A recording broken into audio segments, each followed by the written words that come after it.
And so Doris Allen is our first guest for tonight. She's not new to the show, but um, she's doing some new things. So we wanted her to give us an update on what she's doing, and also just talk a little bit about the book industry and where it stands in terms of African American literature. Doris and I have been sharing some things offline, just talking about where things are positioned and what we can do as supporters, readers, book clubs, bookstores, uh, people in the industry, what we can do to make sure African American literature is always available and always growing and making it profitable for the people who are involved. Um, I think too many times, and I know you're not a Doris, but too many times we have a tendency to think that people who do things for our community should like be sacrificed, you know, take a vow of poverty. We Yeah, shouldn't be paid. We should just do it because it's necessary. Meanwhile, those people saying that they have paying jobs, right. they, but they, Yeah. but you And know, also, yeah. And I was reading this Black Owned by Shar Adam on my way here. And I okay, read the whole thing, and it is a history of the Black owned bookstores and just Black bookstores and just owned by Black people, no matter however you want to differentiate. But one part she talked about was how Zane used to be self-published, and there were a couple of other self-published when we weren't really that popular. And then how Barnes and Nobles came in and started putting off of, our authors and then not allowing the Black owned bookstores to actually host these authors. So that was like right on time with what you said. I highly recommend this. He speaks about a lot of Black owned bookstores that are currently here, currently still in business, some that have gone out of business. There were some activists that I had never heard of who had really, given above and beyond. Some of them have gone on to glory just based on the FBI, like following them and all of the things. So mm, please get up. This is so good, so informative. Really encourages you to make sure that you support your local Black owned bookstores and Black entrepreneurs because we're dwindling. there's another book called Prose to the People, and that is more of a coffee table book. I don't know if you know about that. It came out by Katie Mitchell. That came out about 6 months ago, I want to say. Um, and it's more of a presentation, like of the different bookstores. It's not like a critique Right. of the industry. So that the book that you have sounds more like a Yeah, this critique. is Star's a journalist, and so she was inspired by an article about the FBI, how they used to pro us. And so that inspired her to dig deeper and like interview a lot of whoever she could find from like the 60s who could really give her some in-depth information. There was also, I have so many pages dog-eared here, Ruggles. Uh, he was extremely influential, and he was around the time of Frederick Douglass, and so he was, part of. He called him actually the officer. Frederick Douglass called him the first officer of the Underground Railroad, and he was hell bent to make sure that Black people, although it was against the law, were able to have reading rooms and learn and share with each other. And so, it really is a great read, Mm, especially now. I had a project where I had to, because on my Bookstagram, I post like on bookstores, and I haven't done it in a while because, as you said, I have a new role. And I did it maybe a year ago, and then I had to do something for work, and I maybe had a list of 20, and out of those 20, maybe five still had brick and mortars. A lot of them have had to go to either nonprofit or just completely online because it's just not sustainable. And then the others, they have three, four, five bookstores in one, it's really, really interesting to see. hmm. So before we go further, because I do want to talk more about that as well, but for the audience, tell us just who you are and what you're doing now. Like, give us a Okay. like a some So background, because you've been with the big publishing houses and so forth. So just yes, tell them I who you are. I am a publishing professional, one of very few Black publishing professionals who have worked at the Big Five. I worked at HarperCollins for 15, almost 16 years. The last time I was on here, I think we were on strike. Yes, yes. And so that was a mess. And then I went to nonprofit. I worked at Barbershop Books, and then I worked at Life Camp, which is a um, anti-gun violence organization in my community, and then the Books Club Colony. So now I am a sales rep for Scholastic, and I also run the We Need Diverse Books Black Creatives Fund, which is geared toward Black writers to foster their talent. We have workshops. We currently have a revision workshop, which is actually one that I did 2 or 3 years ago, where you revise your book with either an editor or an author established, and then you have 6 months, and at the end, it's kind of a competition, and you have the possibility of getting a book deal with Penguin Random House. And we just started in August this new cohort, but our last cohort ended a couple of months ago, and our winner, Lucius, he actually won, and he got a 2 book deal from Storehouse Voices, which is the new imprint run by Jen Baker and a couple of other really great Black women. And so proud of him, so excited. Really just a great safe space that's actually a safe space. And so Mm. we make sure that the programming is, you know, in American all the way through. Your person that you're working with, the people that come and speak to you. We just had Jada Johnson, who's a book coach, and she's also an editor and an author, and she's just amazing. And she walked them through the inside outline, where you outline your story and you take away the things that might not be driving it. And then we also have plenty of grants. So please come on to the We Need Diverse Books website and go under Black Creatives or anywhere and see, what could benefit you, because we have lots of great programming. We also have the Stories Save Lives initiative, which was, I think, the first big event we had was in March, the day before the Walter Awards, and it was really amazing. It was in Washington, D.C. Jason Reynolds was there. Jacqueline Woodson was there. Oh, there were so many authors, lots and lots of community figures, and it was really beautiful. And it just was, just celebrating storytelling. There are lots of all bookstore owners, Black, white, and green, who are extremely concerned about the bans and are hell bent on making sure that there's representation on the shelves. So that is really, really great. And I also write book reviews for Publishers Weekly for Black authored books, and yeah.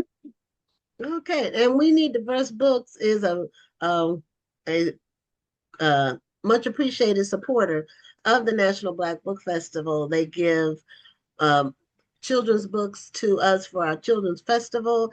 So between what they contributed and also what the children's authors that are there contribute, we make sure every child who comes gets a free book. So that way, people who may not have money to buy books, every child walks away with at least one book. And so we really do appreciate that. But yeah, but take advantage of the things that are out there and available. And you mentioned a couple of things. Um, One, you mentioned Zane, and I don't know if I tell you, we had a brick and mortar store for 10 years. Did I tell you that? Yes, Okay. Okay. Yeah, that's part of my journey the Kush in the book City, right? industry. Yes, Kush City, Yes, which is still the parent company for everything we do. yes. But we had a Kush City brick and mortar store for 10 years. And so when people have a bookstore and it comes and goes or it doesn't last, a lot of times when we're entrepreneurs are very optimistic people, we tend to believe that if we build it, they will come. And and sometimes what happens with the black bookstores, they'll have a launch and they'll have very strong support when they open, but you can't just support them when they open. You have to be going there, like going to the grocery store almost every week or every other week, at Right. least. And you don't necessarily have to buy anything when you go in, but you should support them financially because they can't, having books on the shelves does not make money. They only It make really money when off. they Right. sell a book. And Right. so a lot of times what people, self-published authors or people who are indies, they would want us to put their books in the store.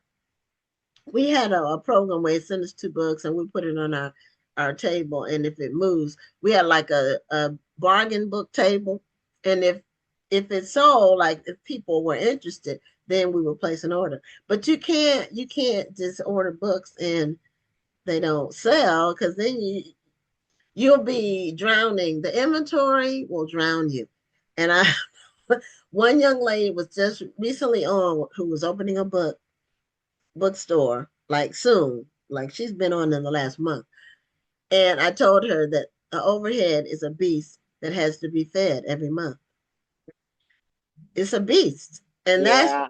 that's what makes stores go under. They just can't keep the overhead, the rent, the utilities. If you have to pay people, you have to pay yourself. You have to order inventory, and you have to be constantly reordering because you can't just keep old books on the shelf. You have to be ordering what's new and what the new releases.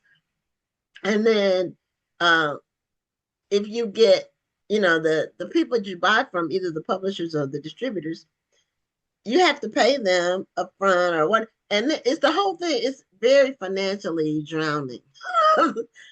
It's like being in an ocean and you're just like treading water and without a life raft or anything. You just it's tough.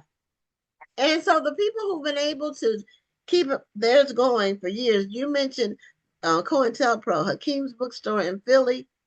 They've been around, and she said her father started the store, and the FBI was watching him. Yes. Yep. It's in here. She's It's got a in there. picture of him.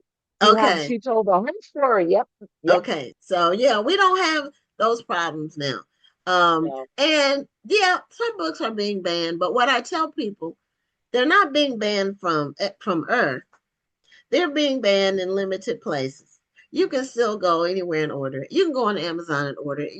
You can buy the book. It's just schools that they're limiting, some schools at right. certain levels, but the books themselves are not like being banned from America or anything like that. Right. I think Exactly. sometimes people think, no, And that's not depending true. on the book, you might want it to teach it at home as opposed to it being taught in school, depending Right. on You who's yeah. teaching it. Yeah, So you can still read it. And so I don't want people to get emotionally caught up in that. I Um think they're really riled up. Just the fact or the thought of you trying to ban something, I think really riles people up and makes them want to get more of it just because, like, who are you to tell me that I can't read this or that my child can't read this? So I hope that they do get riled up and get those books off of the shelves in our bookstore. yeah, well, and they're most likely in black bookstores. But you can call Barnes and Nobles and ask them to order you a book or whoever. You can still get the books. Um, the You only don't want thing to call about, Barnes and Noble. yeah, or in independent They're doing bookstore. a little thing where they're purchasing, independently owned bookstores, kind of like a little uh Hmm. gentrification, but through the bookstore way. So Oh, yeah. really? Okay, I hadn't really They heard bought about that. tattered, what was it? Tattered, whatever it was, the tattered thing that they bought. And then they were trying to buy, it was in Publishers Weekly bookstore. So that's Okay, something to I keep have to. an eye on because Okay, yeah. that reminds me. The funeral business went through that. I don't know. To my dad, he's passed, but he was in the funeral business. And the Oh, God big bless him. like white funeral conglomerates were buying up black funeral homes. but they were keeping the people in the front office. So Wow. people didn't know it, but they were Right. offering money, and it was good business. Um, That's but funny people, you said yeah, that. I have a yeah, Carvel, which is an ice cream shop in my neighborhood, which is a predominantly black neighborhood. And my husband went in there to get a cake or something, somebody's birthday, and we didn't get great customer service. And so when he started talking, somebody was like, "Yeah, this is not even owned by this is owned by a white man. He comes and opens it early in the morning, 6 o'clock, and then all think that it's black. It's not."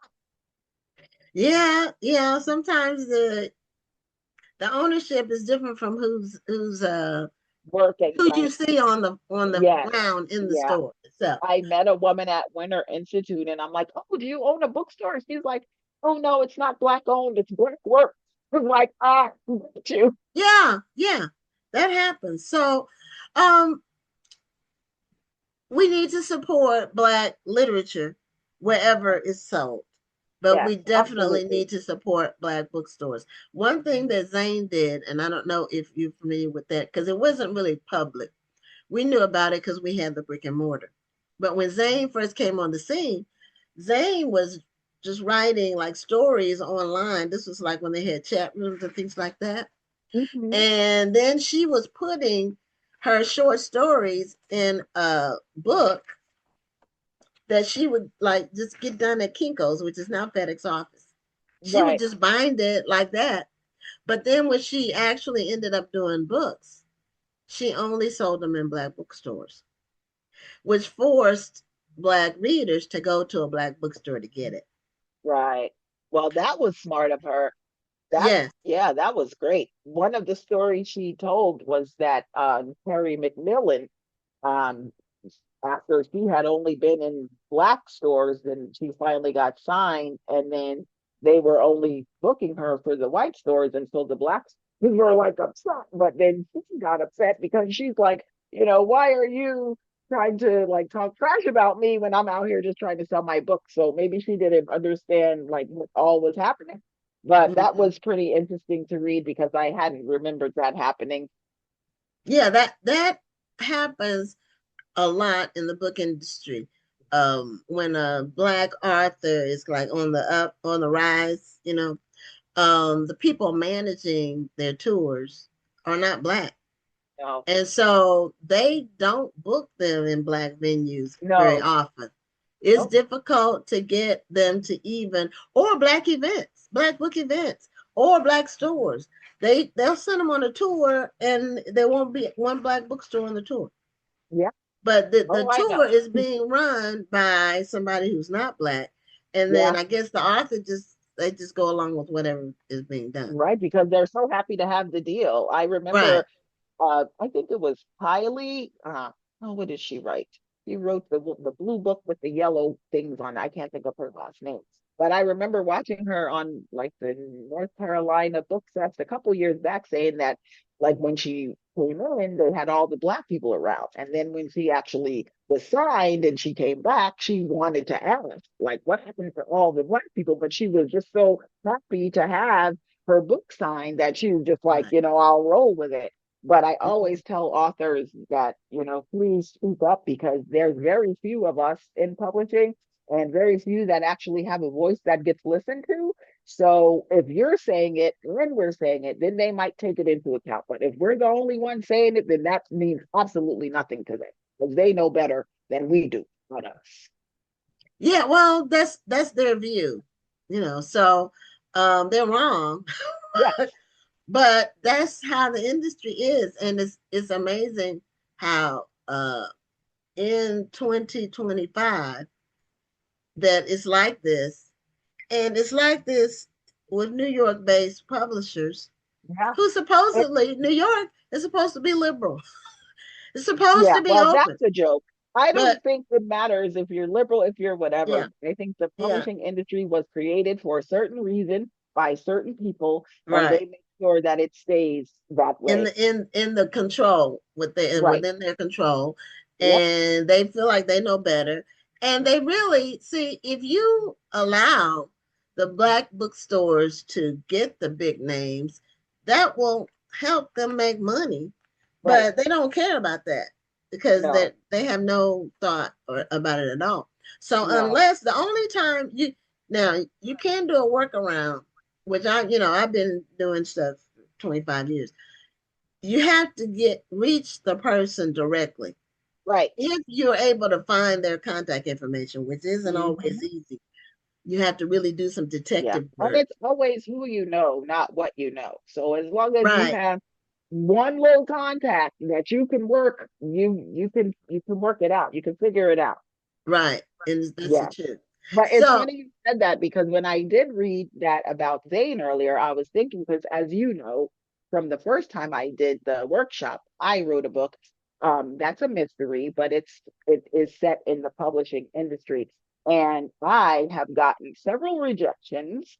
And I realized like nobody's going to sign it because it is a true testament as to how the publishing industry works from a Black woman's perspective. And so while they say, oh, yeah, we want diversity and put the Black box up and all of these things, I really don't yeah, mean that. no, I no. mean, when the George Floyd thing happened and we were, still going to work and everything, and having these town halls that nobody wanted to have. I remember getting an out of office from like two of my white colleagues, like, oh, I'm standing in solidarity with, my Black colleagues. Meanwhile, we're at work. So it's like, if I want my this particular story to be told, I think I'm going to have to go that route as well because nobody's going to publish it because it's just so, um, it's an honest account of the publishing industry. Well, have you sent it to Black Odyssey? Have not. Try them. Try them. If you need some names, I'll give them to you off camera. I shall email you. Okay. Okay. Anyway, tell us. We only have 4 minutes left, Doris. Tell us about We Need Diverse Books and some more of the things that you're doing. And also you're doing some things with Scholastic. Yes, So, that is my new job. I am a district sales manager for Scholastic. I cover the NEBA and SEBA territories, so that's a lot of the North and some of the South. And I really love it. I just went to New Voices, New Rooms in Atlanta. I did it was a convention. It was both NEBA and SEBA, so I got to see a lot of my accounts. I had two tables. I had a spinning wheel. It was lit. We had karaoke. It was wonderful. We had giveaways. It was really great. I got to meet a lot of wonderful bookstore owners who I hadn't previously met or see some other ones like Julia Davis from uh, the bookworm of Powder Springs, who I love to death. She's such a sweetheart, and she is the president of SEBA. So it was really great to meet her and DJ from Baldwin's and Bunny from Brave and Kind. And then I met a bunch of authors. Well, they were all adult authors mostly, but it was just a really great time. So if anyone is who wonders like, oh, should I come to one of these? You should come, find us, and we will, commune together. It's not always the pictures that you see. There are groups of us in there. Might not be that many of us, but we're there.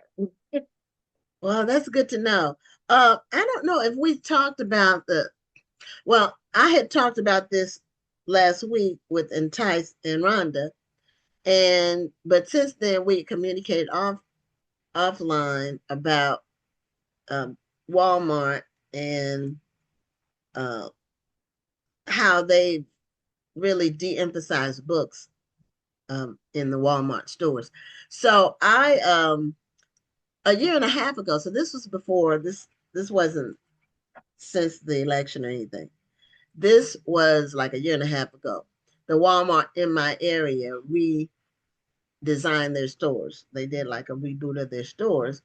And they used to have the books close to the front where you could actually go and browse and look like you could casually browse books. And when they redesigned the store, I went in one day and I'm like, well, where are the books? They moved the books, all of To them, the back. to the furthest. You can't go any further back in the back of Walmart. It's the back of the back of the back of the store in a corner. Yep. Nobody who reads books would go back there.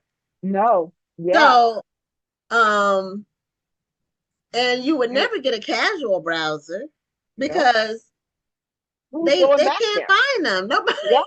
You're So right. so Walmart is de-emphasizing books. Because they don't And want the heat that Target got, so they're probably just trying to do it quietly. well, this happened before. That's what I'm saying. This was before Target. This is before all of that. Oh, This was a year and a half ago. okay. Well, So I was it was just in North before. Carolina, and the books were in the back because I did see Blood in the Water, and one of my previous cohorts' book, Haley, her book, This Ravenous Fate. But I was coming from the automotive part, coming up, Okay, and yeah, it was in the back. right, But right. my boss was in, I think he said he went to Montana or one of those states, and he said the books were in the. So maybe it depends on who you Maybe it are, depends on the or the Walmart. people who are redesigning if they're, into books or not. Because if you're not into books, you don't care. You'll put them anywhere. But if you That's are, then you might true. be like, right. Well, the way they have them, they may as well just not have books at all because nobody. And when I went back there last week, I didn't see the only black book that was there was a children's book about Simone Biles. I didn't Well, see one other book. Now, I know black books. I looked twice and three times. I didn't see one black author's name. There were no black faces on the covers. That's one thing you can tell. But I know the authors in the industry that are publishing books, and they basically had like James Patterson and names like that. And then they had some children's books. They had more children's books than they did adults. But yeah, they're de-emphasizing books, or maybe that particular location also they maybe. probably don't have a lot of big demand, but why even have it? Why Right. even Just do make a it? magazine aisle. Nobody's gonna go there. So anyway, Nobody's doing that. no, we're at the end of our time, Doris. But thank you so much. Okay. And Doris is going to be in the house at the National Black Book Festival this year. So I look forward to seeing you next month. I look And forward to seeing you too. Thanks for having me, Gwen. okay, and safe travels. I know you're on the road, and I Yeah, appreciate you signing on from on the road from absolutely. Memphis. Anything for you, Gwen. Thank you so Oh, much. Have a okay. wonderful night. You too. Bye bye. Okay, bye bye.